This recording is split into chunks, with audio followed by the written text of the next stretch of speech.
इथे फक्त दागिने नाही तर पिढ्यानपिढ्यांचा विश्वास मिळतो. परंपरेची झळाळी आणि विश्वासाची खात्री. कैलास अडगावकर ज्वेलर्स, दत्त मंदिर बस स्टॉप, नाशिक रोड. सकाळीच मी हा जो प्रकार सकाळीच कानावरती आला तर मी माननीय खासदार संजय राऊत साहेब यांच्या कानावरती घातला आणि त्यांच्याशी चर्चा केली. आणि चर्चा केल्यानंतर त्यांनी सांगितलं की तुम्ही सर्व नगरसेवक एकत्र येऊन पत्रकार परिषद घ्या. एखाद्या नेत्याचं नाव बदनाम करायचं असेल आणि सांगायचं असेल की हा नेता फुटणार आहे म्हणून बाकीच्या नगरसेवकांना कन्व्हिन्स करण्यासाठी सांगितलं जातं. जे डिस्क्वालिफाय होतील, ज्याला कोणालाही त्यांनी जर कधी 2 किंवा 4 नगरसेवक घेऊन गेले तर ते 100% डिस्क्वालिफाय होतील. दुसरी गोष्ट, जे महाराष्ट्रामध्ये खासदार फुटले आणि त्यानंतर खासदार तुडवा हे आंदोलन सुरू झालं तर निश्चित नाशिकमध्ये त्याचे कुठेतरी पडसाद उमटताना दिसतील की या ठिकाणी जे कोणी नगरसेवक फुटतील त्यांना देखील मतदार तुडवल्याशिवाय राहणार नाही. मी वरिष्ठांची चर्चा करून कळवतो ना तुम्हाला. अजिबात भीती नाही आम्हाला. बघा, शिवसेना ही आमदार खासदार घडवणारी फॅक्टरी आहे. या ठिकाणी आमदार घडवले, खासदार घडवले, आमच्यासारखे नगरसेवक घडवले.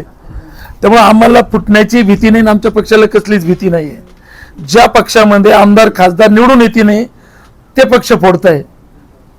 स्वतःचे आमदार निवडून आले नाही, स्वतःचे खासदार निवडून आले नाही. विचार करा, सत्तेत असून शिंदे गटाचे फक्त 26 नगरसेवक आहे. साम दाम दंड भेद सगळा वापर करून, सगळी रसद पुरून, आणि तरी त्यांना आमचे नगरसेवक पाहिजेत असेल तर हे त्यांचं दुर्दैव आहे की ते त्यांचे नगरसेवक निवडून आणू शकत नाहीये. फक्त पैशाचा आमिष द्यायचा, विकास कामाचा आमिष द्यायचा आणि आमचे कामं कुठेतरी अडवले जातात. आज आमच्या नगरसेवकांच्या प्रभागात खड्डे देखील बुजवले जात नाहीये.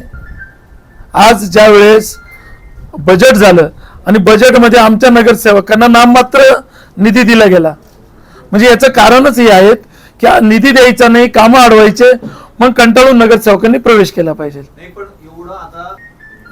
5 कोटी प्रभाग विकास निधी देतो आणि काही आर्थिक देवाणघेवाणाच्या चर्चा आहेत. हो, विकास कामात प्रचंड अडवणूक केली जाते. माझी तर नाशिकच्या नागरिकांना एकच विनंती आहे की यांना आपण बहुमत दिलं, सत्ता दिली, तरी मग अजून यांना नगरसेवक का फोडायचे? काय कारण आहे नगरसेवक फोडायचं? तर यांनी जे राम मंदिरामध्ये प्रभू रामचंद्राच्या नावाखाली जी दरोडा टाकला आहेत त्या दरोड्याकडे कोणाचं लक्ष गेलं नाही पाहिजे. आज तुम्ही विचार करा, राम मंदिरामध्ये 14,000 कोटीची चोरी झाली, तिच्याकडे कोणाचंच लक्ष नाहीये. पण 12 नगरसेवक उद्धव साहेबांचे फोडताय, याच्याकडे सगळ्यांचं लक्ष केंद्रित केलं जात आहे आणि विकास कामाकडे कोणीच बोललं जात नाही. विकास कामावरती काल आमच्या शिवसेना उद्धव बाळासाहेब ठाकरे पक्षाने आवाज उठवला. अक्षरशः आयुक्तांनी आम्हाला अर्धा तास बसून ठेवलं. आयुक्तांनी जो आम्हाला 4 वाजेचा वेळ दिला, 4:30 वाजता आयुक्त त्या ठिकाणी आले. त्यावेळेस आमदार सीमा हिरे तिथं. सर्वप्रथम मी जाहीर करतो की कुठलाही नगरसेवक फुटणार नाहीये.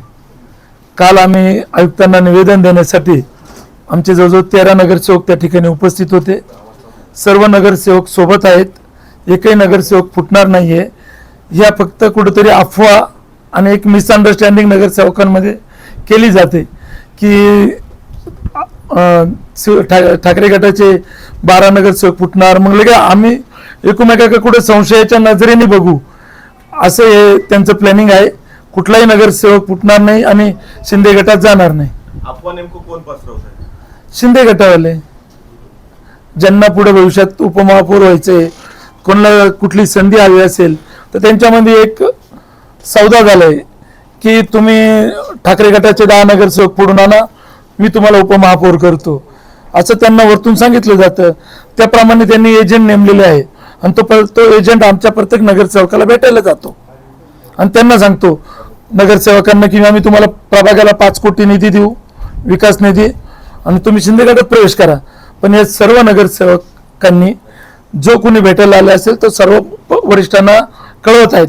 त्यामुळे कुठलाही नगरसेवक फुटणार नाहीये. आम्ही सर्व एक सोबत आहोत. NCN न्यूजसाठी रोहन दानी, नाशिक.